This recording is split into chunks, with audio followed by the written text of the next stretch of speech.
कार प्रणाम। हम आज आ गइल बानी शिवगंज पंचर दुकान पर। हमार बहादुर भाई बानी बहुत बढ़िया एगो चुटकुला कहनी हमार भाई जी के बात पर कि लड़का गलती करेला सियान के जब बोलल जाला कहला पर तो सियान कहेला कि ना मन हम लड़का सुन हईले नहीं खे काजी मिस्त्री बात सही बा। बात तो एकदम सही बा। वही बात पर हमार बहादुर भाई एगो चुटकुला कहनी है ए वीडियो के माध्यम से रउआ सब सुनी।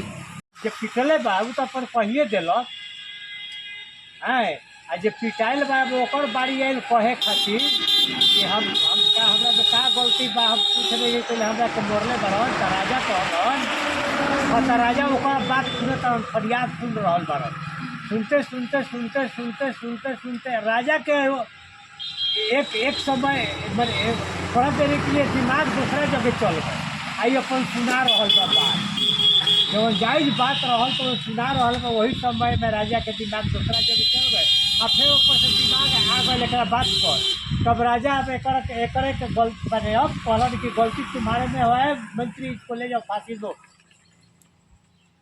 तो फिर रिक्वेस्ट कैलक कहता कि महाराज फांसी तो हमरा के देहम कोनो बात नहीं के बाकी हमरा के एगो मोहलत दी 2 मिनट हमरा के और भी मोहलत फिर बात रउरा के हम दोहरा के कह हो सके रउरा नहीं ठीक बोले तो कहीं लाइन राउंड कटल बा तो कहता ना राजा कि अच्छा बोलो अरे जब फांसी मन दो इसको बोलो।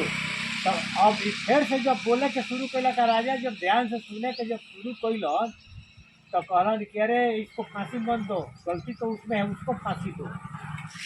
तब क्या कहता रन कि चलो राजा कहता वो मुजरिम से कि तुमसे एक हमको ज्ञान मिल गया। माने बात तो सुनना चाहिए तो किसी को फरियाद सुनो तो अच्छा से सुना नहीं तो मत सुनो। बस हमारा हो गया।